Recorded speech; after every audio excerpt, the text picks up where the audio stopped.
तुम्हारा कल्याणी वाणी ओ प्रभु कल्याणी वाणी रोग शोक दुख दुविधा रोग शोक दुख दुविधा मिटे सकल व्यवधान। ओम जय भिक्षु समता शांति सहजता क्षमता की भारी ओ प्रभु क्षमता की भारी विमल कमल सा जीवन विमल कमल सा जीवन गुण रत्नों की खान। ओम जय भिक्षु एक रात की पीड़ा चिंतन देश बदली ओ प्रभु चिंतन देश बदली राजनगर पावस में राजनगर पावस में किया सत्य संधान। ओम जय भिक्षु भगवान बगड़ी नगरी तुमने धर्म क्रांति कर दी हो प्रभु धर्म क्रांति कर दी। पहली रात बिताई पहली रात बिताई भिक्षु ने शमशान। ओम जय भिक्षु चले चरण तो दृढ़ चित्त संयम रंग रंगे हो प्रभु संयम रंग रंगे सकल संघ को बांधा सकल एक डोर में तान। ओम जय भिक्षु करुणा सागर करुणा मिले सदा तेरी हो प्रभु मिले सदा तेरी पद चिन्ह पर चलती पद चिन्ह पर चलती रहे शिष्य संतान। ओम जय भिक्षु भगवान। ओम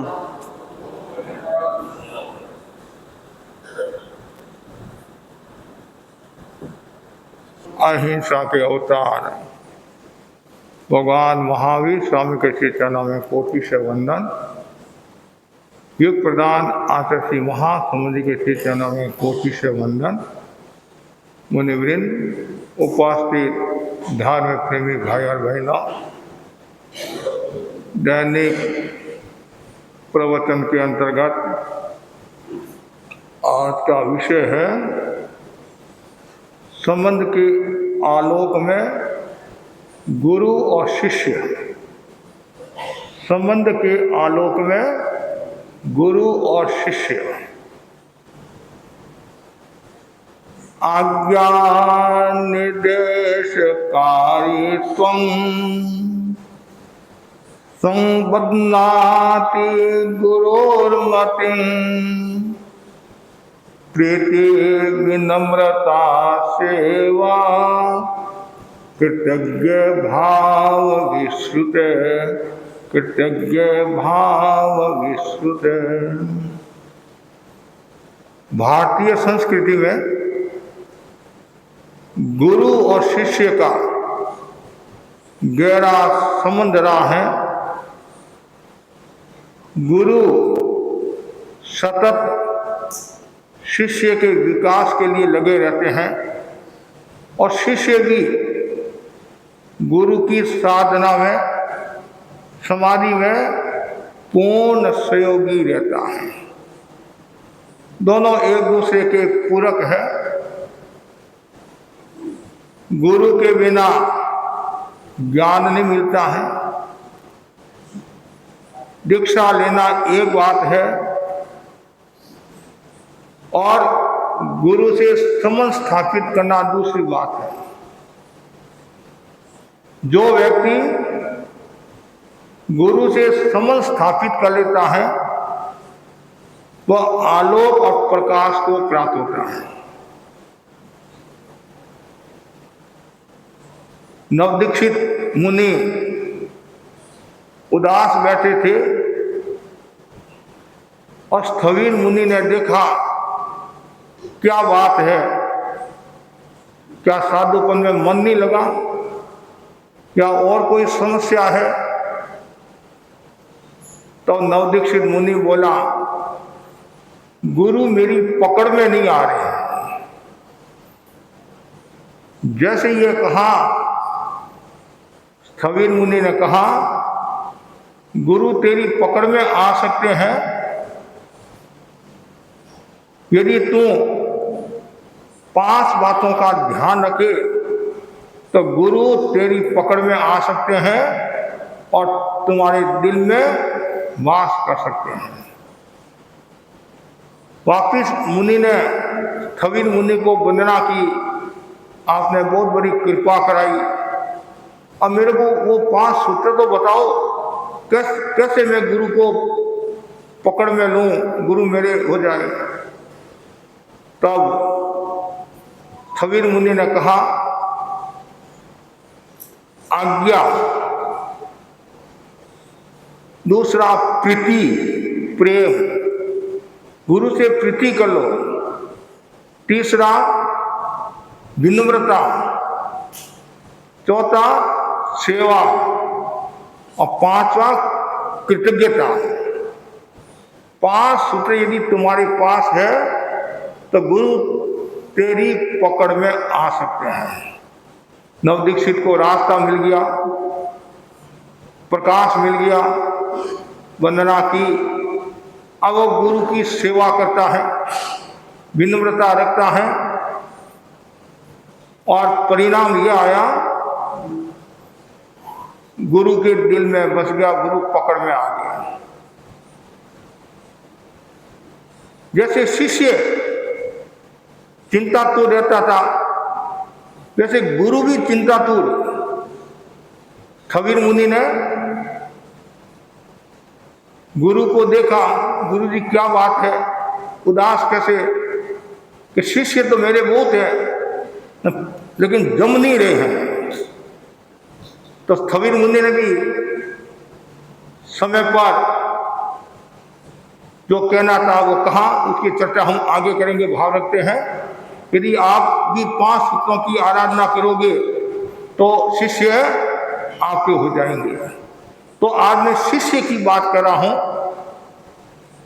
यदि गुरु को पकड़ना है, अगर गुरु को तो पकड़ लिया फिर क्या, ऐसे पकड़ना अलग बात है, अंगुली पकड़ना अलग बात है, लेकिन गहराई तक जाना दूसरी बात है। सबसे पहले आज्ञा का पालन करना।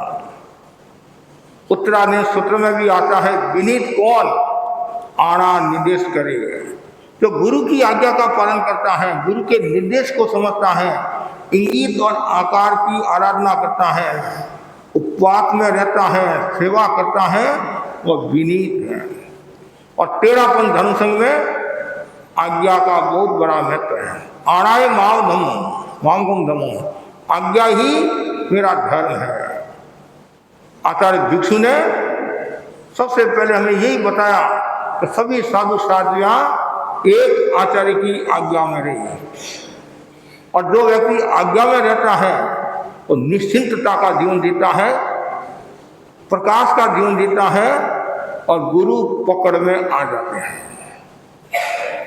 दूसरा जो बताया गया है प्रीति, हेत, प्रेम रखना, अनुराग रखना, उसमें आसक्त नहीं होना, मोह नहीं रखना, लेकिन गुरु के साथ इतनी प्रीति करो, इतनी प्रीति करो जैसे गौतम स्वामी और महावीर स्वामी की याद आ जाए। गौतम स्वामी और महावीर स्वामी की कितनी प्रीति थी। हम इतने दूर क्यों जाए, तेरापन धर्म संघ के आचार्यों की बात नहीं। भिक्षु स्वामी और भारमली स्वामी की, और भिक्षु स्वामी ने कहा भी था भारमली स्वामी को कि लगता है कोई पुरानी प्रीत है, मतलब इस टाइप की शब्दावली थी। अब देखो, बाप और बेटा दीक्षित हुए, किसके पास में दीक्षित हुए पता है आपको? मुनि भिकंडी के हाथ से दीक्षित हुए। रघुनाथ जी महाराज की परंपरा में, शासन में, रघुनाथ जी की आज्ञा से 1813 भागवत चातुर्मास पूरा हुआ, और गांव बाहर रघुनाथ जी महाराज की आज्ञा से बाप और बेटे को दीक्षित किया, कृष्णो जी और भारमल जी को। और जब भिक्षु स्वामी ने क्रांति की, अलग हुए, उस समय भारमल जी ने, स्वामी ने भिक्षु स्वामी का साथ दिया। जब कृष्णो जी को पता चला, और भिक्षु स्वामी ने पहले निर्णय कर दिया था कि कृष्णो जी हमारे साथ सेट हो नहीं सकते हैं, कि प्रकृति तेज है और हम कठोर चर्या वाले हैं, तो सेट होगा नहीं, तो आए तो मेरे को भी साथ में रखो। स्वामी जी ने स्पष्ट कह दिया, यदि आप मेरे को साथ में नहीं रखते हो तो मेरा बेटा दो, ये आपका बेटा ले जाओ, कौन मना करता है? बेटे ने स्पष्ट मना कर दिया, मैं किसी हालत में भिकंडी को छोड़कर नहीं जाऊंगा। कहते हैं पकड़कर, बाबू ऐसे पकड़कर लेकर जाते हैं। और भारमल जी स्वामी ने त्याग कर दिया। जब तक मैं भिक्षु स्वामी के पास नहीं आऊं, मेरे त्याग और आपके साथ आहार पानी करने का त्याग, मतलब कृष्ण जी के साथ। कृष्ण ने सोचा बच्चा है, जिद पकड़ लेता है, बाल हट, भूख लगेगी स्वतः आ जाएगा, लेकर गए। और कृष्ण जी ने भी खूब प्रलोभन दिया, तुम कुछ मत करना, मैं तुम्हारे को आहार ला कर दूंगा, पानी ला कर दूंगा, सब कुछ मैं कर लूंगा, तुम आराम से रहना। और बोला कुछ भी हो, मेरे को तो भिकंडी के साथ ही जाना है। एक दिन भूखा, 2 दिन, और तीसरा दिन आखिर बाप का भी कलेजा, बाप का भी मन पसीज गया कि मेरे पास तो रहने वाला है नहीं, तो मेरे को करना था, सब कुछ कर दिया। और कृष्ण जी के पास, भिकंडी के पास लेकर आए भारमल जी को कृष्ण जी, कि ये आपके बिना नहीं रहेगा, इसको पार ना कराओ और मेरा भी ठिकाना जमाओ, मेरा भी ठिकाना जमाओ। तो भिक्षु स्वामी थे, सूझबूझ के धनी थे, दूरदर्शी थे, द्रव्य क्षेत्र काल भाव के ज्ञाता थे। तो उन्होंने क्या किया, कृष्ण जी को जयमल जी को सौंप दिया। जैसे ही जयमल जी को सौंपा तो बताया गया भिकंडी कितने होशियार है। जयमल जी को सौंप दिया, भिकंडी कितने होशियार है, 3 घर बनावना, जयमल जी ने सोचा मेरे को शिष्य मिला, राजी हो गया, शिष्य मिलता राजी। तो कृष्ण जी सोचते मेरा ठिकाना जम गया, और भिगन जी सोचते मेरी बड़ा मिट्टी टली, बोला टली। ये तो ऊपर की बात है, मूल जो बात है, भारमल जी स्वामी की भिक्षु स्वामी के प्रति कितनी प्रीति थी, कितना प्रेम था, कितना अनुराग था। और इतना प्रेम अनुराग होने के कारण, समर्पित होने के कारण तेरापन धर्म संघ के सरताज हो गए, दूसरे आचार्य हो गए। प्रीति जरूरी है। जब तक गुरु के प्रति प्रीति नहीं होती है, बड़ों के प्रति प्रीति नहीं होती है, प्रेम नहीं होता है, तो संबंध स्थापित नहीं होता है। और संबंध यदि स्थापित नहीं है तो व्यक्ति आलोक को, प्रकाश को कैसे प्राप्त होगा। इसलिए प्रीति, भेद, प्रेम जरूरी है। भक्ति करो, आस्था रखो, इतनी भक्ति करो, इतनी भक्ति करो, इतनी आस्था रखो, गुरु अपने हो जाए। आचार्य महासमुनि फरमाते हैं कि कभी गुरु नाराज हो जाए, तुम्हारा पद ले ले, अग्रगण्य पद ले ले, साथ से तुम पति से हटा दे, शासन श्री ले ले, शासन गौरव वापिस ले ले, उसमें और ज्यादा प्रीति करना और गुरु की नजरों में रहना। आप तुम शासन श्री हो, और यदि तुम्हारे में विनम्रता है, प्रीति है, प्रेम है, सौहार्द है, तो शासन गौरव भी बना देंगे, शासन गौरव भी बना देंगे। तो इसलिए प्रीति जरूरी है। गुरु से जितनी ज्यादा प्रीति होगी उतना ही विकास होगा और संबंध स्थापित होंगे। तीसरा जो सूत्र बताया गया है, विनम्रता रखना। गुरु तो हमें सब कुछ देते हैं, तो गुरु के प्रति भक्ति और विनम्रता का भाव होना चाहिए। और व्यक्ति को बांधने वाली जो शक्ति है वो क्या है? विनम्रता। बांधने वाली शक्ति है। आप विनम्रता के द्वारा किसी को भी अपने वश में कर सकते हैं। यदि विनम्रता नहीं है तो कुछ भी नहीं। जरूरी है विनम्रता, और जितनी ज्यादा विनम्रता होगी उतना ही आपका विकास होगा। गुरु के सामने झुक जाओ, लेकिन हमारी सबसे बड़ी समस्या ये है, हम झुकते नहीं, झुकाते हैं। और झुक जब दूल्हे की शादी होती नहीं तो सासू जी नाक पकड़ते नहीं, ऐसा इन लोगों को अनुभव है। नाक पकड़ते, सासू जी क्या कहते हैं? और झुक, जमाई को झुकाते और झुक। तो सासू को ये पता नहीं आज मैं इसको झुका रही हूँ, जिंदगी भर तक ये मेरे को झुकाएगा, जिंदगी भर तक ये मेरे को झुकाएगा। लेकिन झुकने में मजा है, सजा नहीं है। यदि कोई व्यक्ति आपको जबरदस्ती भी झुकाता है तो भी डरने की बात नहीं है। आपके मन में वैसा ही भाव रहना चाहिए, मैं जितना ज्यादा झुकूंगा मेरे भीतर में विनम्रता का भाव रहेगा, नम्रता का भाव रहेगा, तो मुझे शक्ति मिलेगी और संबंध मधुर होंगे।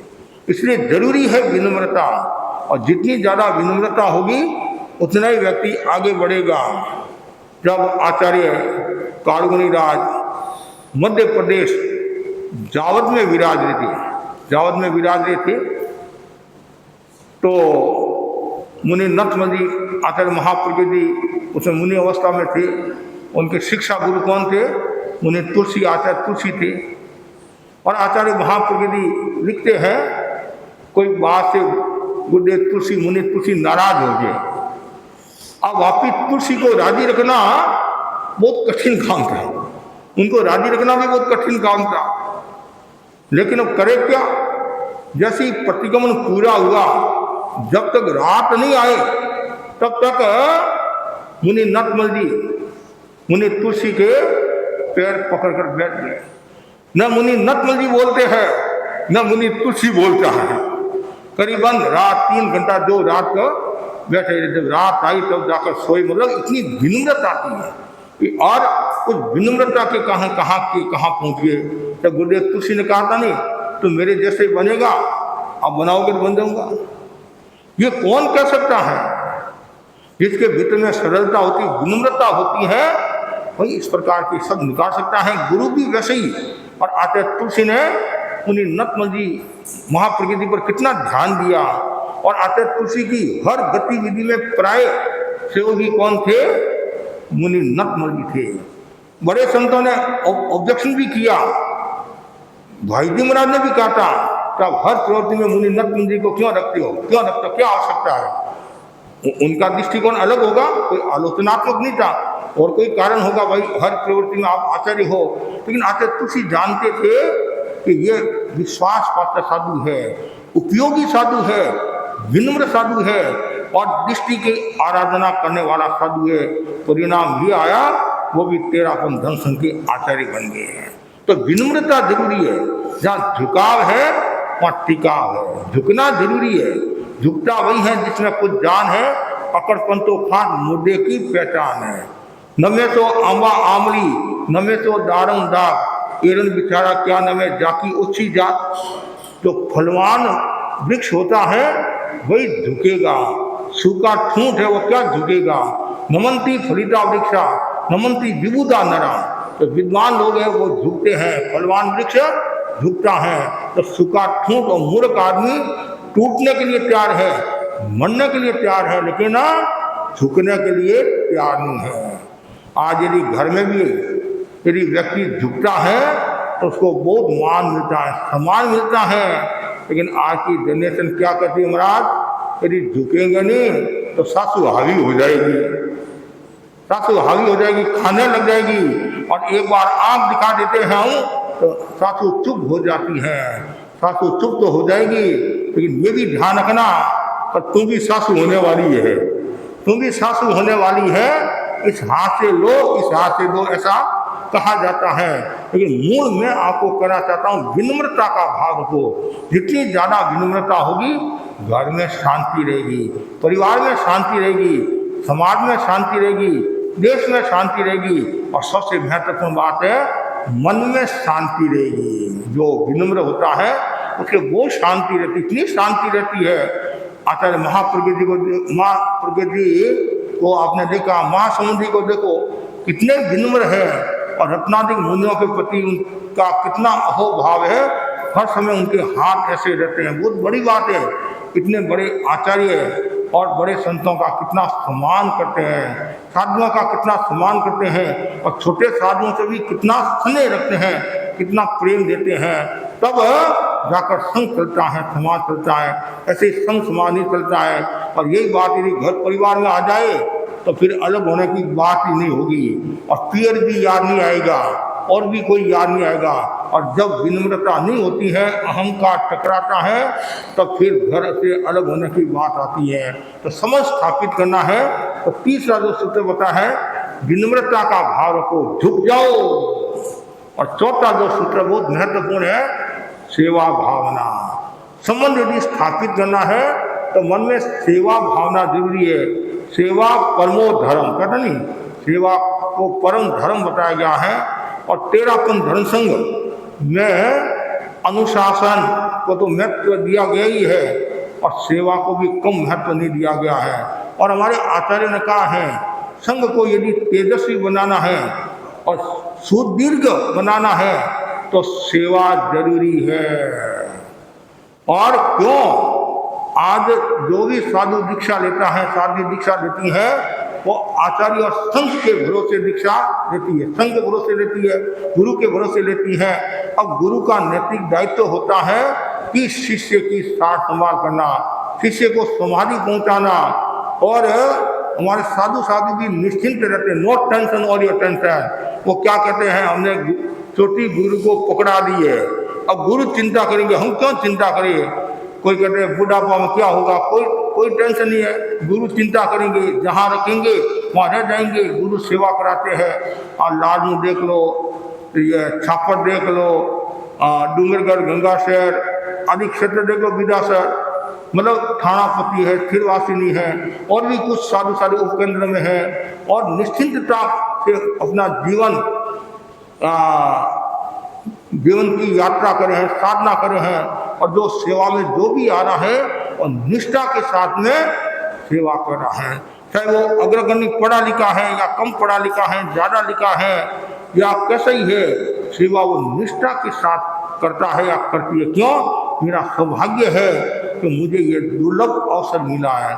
और कई साधु साधु तो गुरुदेव को विशेष अर्ज करते हैं कि हमें सेवा का मौका दो। जितने भी हमारे तीर्थ है, मतलब जो ये तीर्थ है, और सब जगह मुझे मौका मिले मैं सत्यों की सेवा करूं, संत में संत की सेवा करूं। संत में तो दो है, ठाकुर और लाडनू दो है, और सत्या में लाडनू, विदासर, डूंगरगढ़, गंगाशहर ये मुख्य रूप से है, और ऐसे हिसार उपकेंद्र है, और भी छोटे मोटे कोई हो सकते हैं, लेकिन मूल ये जो हमारे केंद्र हैं, सेवा केंद्र है। और आचार्य भी बहुत ध्यान देते हैं, और किस श्रृंगारों को भेजना, कितनी शादियाँ भेजना, कितने संत भेजना, पूरा ध्यान रखते हैं कि साधु के मन में समाधि रहे। क्यों? यदि आर ध्यान हो गया, आयुष्य का बंधन हो गया, मृत्यु के समय यदि आर ध्यान है तो सदगति की बजाय दुर्गति हो जाएगी। तो गुरु बहुत ध्यान देते हैं। और आपको भी मैं कहना चाहता हूँ, जो लास्ट में जिनके परिणाम होते हैं उनमें बहुत सावधान रखना है। हर समय अच्छे परिणाम रहे, उस समय ये कहना क्षमता क्षमता क्षमता, त्याग का भाव, वैराग्य का भाव बढ़े, ये जरूरी है। तो सेवा जरूरी है, और सेवा से क्या होता है, दो दिल जुड़ जाते हैं। और मानवीय संवेदना की अभिव्यक्ति का जो साधन है वो क्या है, सेवा। सेवा जितनी घर परिवार में होती है तो घर परिवार भी निश्चिंत रहता है, और देवता भी सेवा में रहते हैं। कितना सुंदर कहा है, देवता भी सेवा में रहते। क्यों? जिस घर में प्रेम है, सौहार्द है, शक्ति है, संप है, तो वहाँ देवताओं का भी निवास होता है। आपने कहानी घटना सुनी होगी, नंदी सेन, ये तो राजा श्रेणी का पुत्र हुआ नंदी सेन, और एक जो नंदी सेन था, मगध देश की राजधानी भी, मगध देश का एक गांव था नंदी गांव था। उस गांव में एक ब्राह्मण रहता था, तो बहुत दरिद्र अवस्था में था, गरीब था। उसकी पत्नी का नाम सौमिला था, और उनकी कुक्षी से नंदी सेन का जन्म हुआ। और नंदी सेन रंग रूप में अच्छा नहीं था, उनकी नाक, आँख, कान सब बेढंग के थे, कुरूप था, इतना कुरूप था, सामान्य व्यक्ति से हटकर था। अब इस टाइप का होता तो लोग भी हंसते हैं कि ये कुरूप है, ऐसा है, बेढंगा है, वो है, और लोग भी कोई बात करने के लिए तैयार नहीं। और संयोग ऐसा हुआ, माँ बाप का भी स्वर्गवास हो गया, अकेला हो गया। और माँ बाप होता तो फिर भी बेटे की सेवा करते हुए, कैसे कपूत है, सपूत है, लंगड़ा है, अंधा है, कभी कभी घरों में देखते हैं माँ किस प्रकार सेवा करती है छोटे बच्चों की। मतलब 8-10 साल का है, 15 साल का है, 20 साल का है, अपंग है, और मन से सेवा। परिवार के हर सदस्य के मन में ये भावना रहती, इसके मन में कोई तकलीफ नहीं होनी चाहिए, पीड़ा नहीं होनी चाहिए।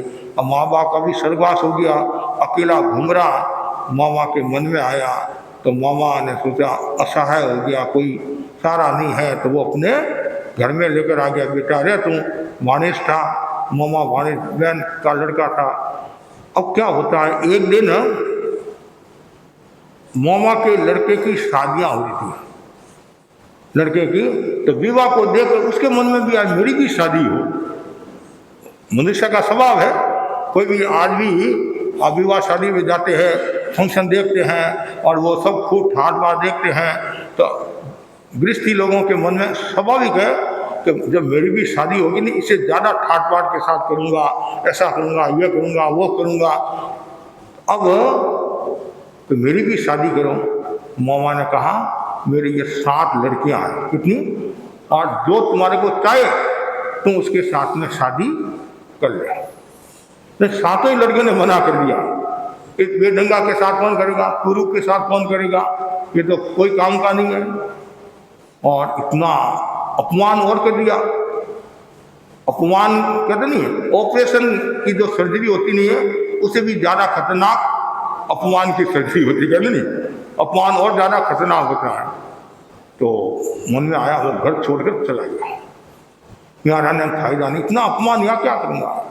आखिर उसने सोचा जग में कोई नहीं है, सारे संबंध स्वार्थ से जुड़े हुए हैं, मेरा रंग भी अच्छा नहीं है, रूप भी अच्छा नहीं है, वाणी भी अच्छी नहीं है, धन भी नहीं है, कुछ भी नहीं है, तो जिक्र क्या करना है। पहाड़ के ऊपर चढ़ा और छलांग लगाने की कोशिश करा है। इतने में मुनिराज को देखा, और मुनिराज भी कोई सामान्य नहीं थे, तपस्वी और अखंड साधना वाले। आबाबा ने देखा कि मुनि, और इधर मुनि का ध्यान पूरा हुआ। मुनि को उसने वंदना की और पूछा कौन, परिचय किया और उसने सारी आप बीती घटना सुनाई और कहा महाराज मैं मर रहा हूँ। मैं कभी कभी कहा करता हूँ कि नानी का घर है आगे क्या, नहीं भाई नहीं बाटिया मिल जाएगा। अरे यहाँ तो 50 साल का दुख है, 100 साल का दुख है, ज़्यादा से ज़्यादा है। और मरकर यदि नरक में चले गए तो कम से कम 10,000 वर्ष का दुख है, कम से कम 10,000 वर्ष का दुख है। और आगे चले गए तो फिर वापिस अच्छा भाव मिलना भी मुश्किल है। संतों ने उपदेश दिया और सोई चेतना जगी, वैराग्य का भाव पैदा हुआ और मुनिराज के पास दीक्षा ली। दीक्षा लेकर साधना करने लगा और बेले बेले की तपस्या और साथ में ग्रान बाल सेक्स वृद्ध मनोयोग के साथ सेवा, तप और जप, तप और सेवा। जैसे हमारे मुनि सुखलाली स्वामी थे नहीं, तो तपस्या ही नहीं करते, सेवा भी बहुत करते हैं। पंचोला की तपस्या का पालना है, 14 की तपस्या का पालना है। और कोई मुनि ने आकर कह दिया महाराज मेरे को कैंची की आवश्यकता है, सुई की आवश्यकता है, पानी की आवश्यकता है, ये की आवश्यकता है, सब छोड़कर पहले वो लेने के लिए जाते थे। ऐसे सेवा भावी साधु अनुषा जी के बारे में बताया जाता है किस प्रकार उन्होंने साधियों की संभवतः 29 साधियों की उन्होंने सेवा की, 29 साधियों की। और छोटी साधियों को कंधे पर बैठाकर जेठाना से ब्यावर और ब्यावर से लाडू लेकर आए। उसमें तो साधन का प्रयोग नहीं होता था, ये हाथ तेल आदि का प्रयोग नहीं होता था। इतनी सेवा, यही मनोयोग के साथ सेवा, इतनी सेवा कर रहे हैं। और ऊपर देवलोक में इंद्र की परिषद में इंद्र ने प्रशंसा की कि नंदीसेन मुनि जैसे सेवा भावी मिलना मुश्किल है। और मनोयोग के साथ सेवा कर रहे हैं, कोई मन में राग का द्वेष का भाव नहीं है। क्यों? निर्जरा के लिए सेवा कर रहे हैं, निर्जरा के लिए। तो उनमें भी तो सब तरह के देव, जैसे मनुष्य सब तरह के होते हैं तो देवता भी तो सब तरह के होते हैं नहीं। कोई नंदत, कोई वंदत, कोई मेरी प्रशंसा करने वाले भी मिल जाएंगे, कोई मेरी निंदा करने वाले भी मिल जाएंगे। ये तो मनुष्य का स्वभाव। एक देवता को सहन नहीं हुआ, वो साधु का वेश बनाकर रत्नपुरी गांव था, वहां आकर बैठ गया। और ये मुनिराज थोड़ी दूर पास वाले गांव में पालना करे होंगे। और वो जो देवता साधु का वेश धारण करके आया और आते इतना उल्टा सुल्टा बोलने लगा, केवल सेवा की बात करता है, तुम ढोंगी है क्या सेवा? साधु तो बीमार पड़े, वृद्ध साधु बीमार पड़े हैं और तू माल उड़ा रहा है। क्योंकि कौन साधु है? रत्नपुर में साधु बीमार है और तुम सेवा नहीं करता है, खाली बातें करता है, खाली सेवा सेवा का डिंडोरा फिरता है, मैं सेवा भावी, मैं सेवा भावी। मेरी गलती हुई मुनिराज, मेरे को ध्यान में नहीं है। तब छोड़कर कहाँ है, चल वो बूढ़े है, वहाँ आए, सेवा शुरू की। और विनम्रता के साथ मुनिराज, आप वृद्ध हो, असक्षम हो, आपसे चला नहीं जाता है, पास वाले गांव में पधार जाओ और मैं आपकी अच्छी तरह से सेवा करूंगा, अच्छी तरह से सेवा करूंगा अच्छी तरह से।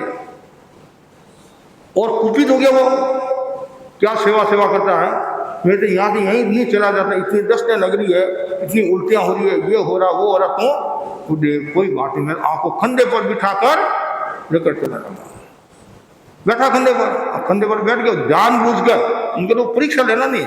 और इतनी दस्तें शुरू की, इतनी दुर्गंध, पूरा शरीर मल से लथपथ हो गया, फिर भी मन में दुर्गंध नहीं, मन में दुर्भावना नहीं, कोई दुर्गंध नहीं, दुर्भावना नहीं। और रास्ते में थोड़ा ऊपर खाबड़ होता तो क्या ध्यान देता, सेवा नहीं करता, मेरी गलती हुई और मेरे को माफ करो। और ऐसा वो देवता देखता रहेगा।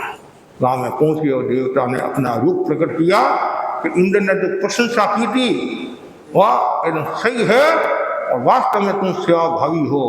तो वो मरकर 8वें देवलोक में, लेकिन एक थोड़ा सा रूप दूसरा हो गया कि वो दरिद्र अवस्था में थे, स्त्रियों में आसक्ति थी, तो उस समय उन्होंने नियाना कर दिया। क्या कर दिया?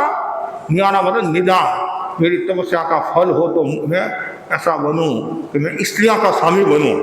तो कहते हैं वो वसुदेव बने, श्री कृष्ण महाराज के पिता, श्री कृष्ण महाराज के पिता वसुदेव। और 72,000 रानियाँ थी, कितनी 72। आज तो एक कोई छोड़ा पड़े, भाया भाया बोले कि एक गिर जाओ वो है 72,000।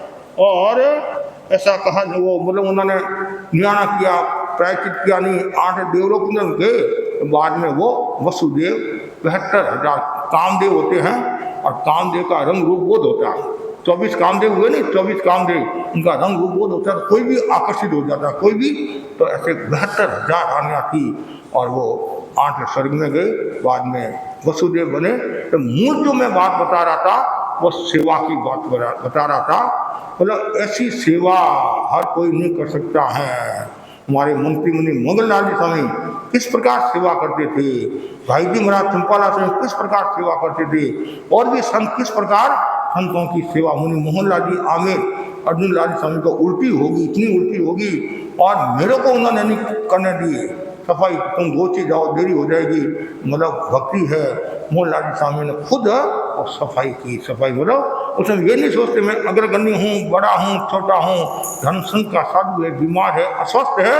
तत्काल जब हम मेवाड़ में थे, हल्दी घाटी में महावीर जयंती का भव्य कार्यक्रम था, आचार्य महाप्रभु जी ने उस कार्यक्रम में मेरे को भेजा था। करीब 20,000 ऊपर लोग होंगे शायद। और मेरा पहला चौमासा ही था, आमिर चातुर्मास करने के लिए जा रहा था। तो कार्यक्रम पूरा हो गया। थानावासी संत इंद्र मुनि थे, उन्होंने कहा मेरे अक्षय तृतीया का बड़ा कार्यक्रम है, तो मेरे कोई संत बोलने वाले नहीं है उनके, तो दिनेश ने तुम आ जाओ तो मेरे काम हो जाएगा। तो मैंने कहा अभी मैं नहीं आ सकता हूँ। क्यों? मेरे संतों के एक्सीडेंट हुआ है। उन्हें देवराज जी स्वामी और दर्शन कुमार जी के एक्सीडेंट हुआ है राजनगर में। पहले मैं वहाँ जाऊँगा, सेवा की आवश्यकता होगी तो पहले मैं सेवा में रहूँगा, और आवश्यकता नहीं है तो फिर मैं आ सकता हूँ। फिर दूसरे दिन आए, मैंने कहा जब तक मैं वहाँ नहीं पहुँचूँ। तो वो राजनगर आए और संत भी राजनगर थे, ताराचंद स्वामी वहाँ विराज रहे थे। मुनिश्री को मैंने निवेदन किया कि सेवा की आवश्यकता तो पहले मैं सेवा है, और कल कोई ऑब्जेक्शन भी कर सकता है कि संतों की सेवा करनी पड़ती है। और कार्यक्रम में गए और मैंने शुरू से कर दिया तो हमारा धर्मसंघ का कर्तव्य है, धर्मसंघ में दीक्षित है, कोई कहीं भी सेवा की आवश्यकता उसमें कोई ननुनस नहीं है और प्रसन्नता के साथ जाना चाहिए। तो मैंने मुनिश्री को निवेदन किया, मुनिश्री ने कहा आवश्यकता नहीं है, तुम जाओ। मैंने घोषणा कर दी कि बोराना रायपुर गांव है, वहाँ आने का भाव है।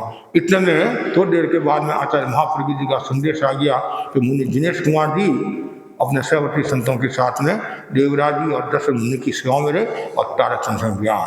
तो तत्काल मैंने मना करा दिया, क्योंकि मैं गुरुदेव को निवेदन करा सकता था, संघ की परवाह नहीं, पहले संघ की सेवा, संघ की।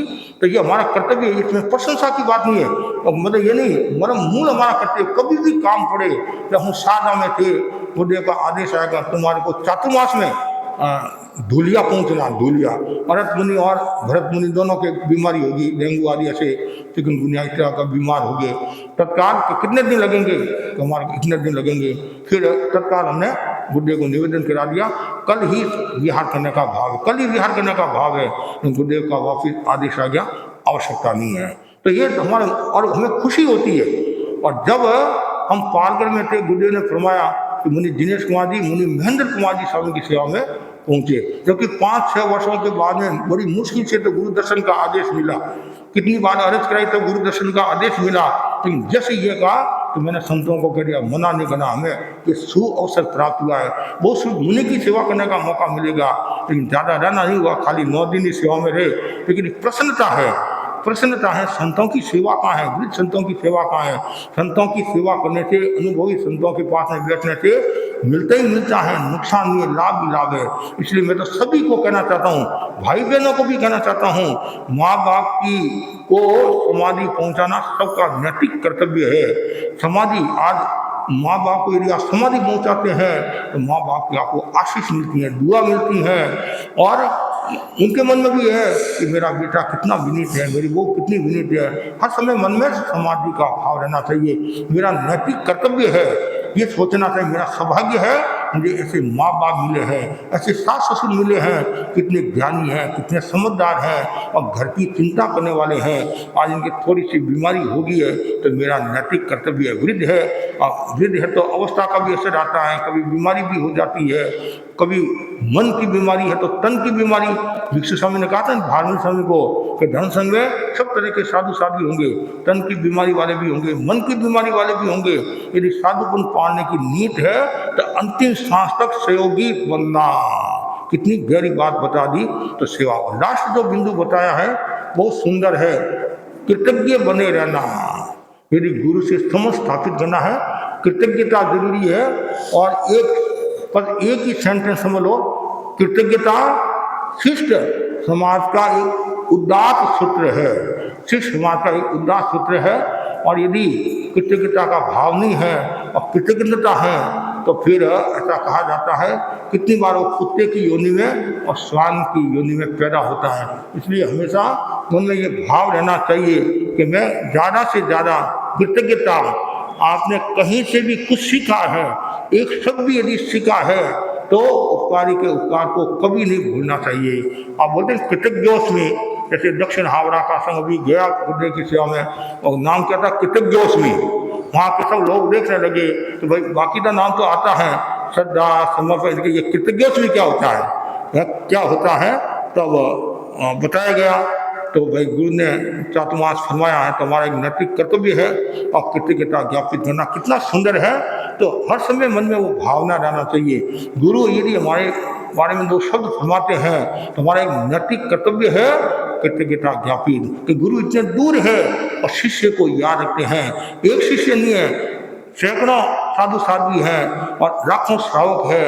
गुरु कितनी चिंता करते हैं और जहाँ एक संदेश भी आता है तो वापिस कृतज्ञता का भाव होना चाहिए। एक शब्द भी फरमाते हैं, कभी कभी कहते हैं एक शब्द तो फरमाया क्या, अरे तुम समझता नहीं घोड़ा, खाली कोई पन्ना लिखने से थोड़ी होता है। एक शब्द भी हमारे लिए बहुत हो सकता है।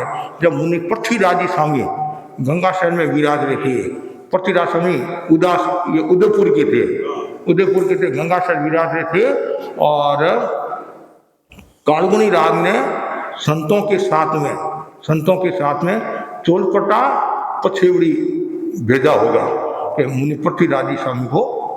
और जैसे ही चोलपट्टा पछेवड़ी दिया तत्काल मुनि पृथ्वीराज स्वामी ने एक प्रसाद है गुरु की कृपा। तो पास में सोनलाल स्वामी थे, उसमें छोटे थे राजगढ़ वाले संत भी तो सब तरह के आए। हम आपके घरों में से ही आए हैं, आकाश से टपक कर थोड़ी आए हैं, आपके घरों में से ही आए हैं। तो कि महाराज चोलपट्टा पछेवड़ी ऐसा करने का क्या है, इस कपड़े से तो या और अच्छा कपड़ा मिलता है गंगा शहर में, बोलो इससे तो और ज्यादा कि भोला तू समझता नहीं है, गुरु ने कृपा कराई है। अर्थात गुरु शिष्य को याद रखते हैं, सबसे बड़ी बात है। ये तो हमारा अहोभाव है, मतलब हमारा भाग्य है ऐसे गुरु मिले हैं। इसलिए गुरु के गुणगान करना, कृतज्ञता ज्ञापित करनी चाहिए। एक छोटे से शिष्य को गुरु कितना ध्यान देते हैं, कितना मान देते हैं। इसलिए हमेशा कृतज्ञता का भाव होगा, उतना ही व्यक्ति आगे बढ़ेगा। तो वो कहा भी जाता नहीं, खर खप्पर से स्वान है लौज खरड़े हत, छिड़कत मग चंडालिनी ऋषि पूछत है बत, तुम तो ऋषि भोले भये नहीं जानत हो भेद, कृतज्ञ की चरण रज छिटकत हूँ गुरुदेव। मतलब क्या हुआ, एक चांडाल मतलब परिजन जाति चांडालिनी जा रही थी और सिर पर मरा हुआ कुत्ता और हाथ में खप्पर और पूरा शरीर खून से लदा या खून से भरा हुआ, रक्त से भरा हुआ, सब शरीर में खून है और पानी से छिड़कन दे रही है, पानी का छिड़का देती हुई जा रही है। ऋषि देखते रहे, अरे चंडालिनी तुम्हारे हाथ में खप्पर है और खून से सब सने हुए हैं और सिर पर कुत्ता है और फिर तुम पानी छिड़क रही है, ये क्या बात है। तो चंडालिनी करी, ऋषि तुम तो भोले हो, तुम्हारे को पता नहीं है मैं किस लिए करी हूँ। और तुम मेरी भावना को नहीं जान रहे हो, नहीं समझ रहे हो। कृतज्ञ की रद्द नहीं पड़ जाए, उनकी छाया नहीं पड़ जाए, इसलिए मैं पानी छिड़क रही हूँ। कितनी गहरी बात बता दी। कहने का मतलब है कृतज्ञ की रद्द भी नहीं पड़े, वो छाया भी नहीं पड़े, और पढ़ने से कभी नुकसान हो जाता है। इसलिए कृतज्ञ से हमेशा दूर और कृतज्ञता का भाव रखना चाहिए। और कोई व्यक्ति कृतज्ञ है, आलोचना करने वाला है, ऐसा करने वाला है, उनसे दूर रहना चाहिए। और जो कृतज्ञता वाला है उसके पास में बैठने से हमारे विचार भी शुद्ध होते हैं।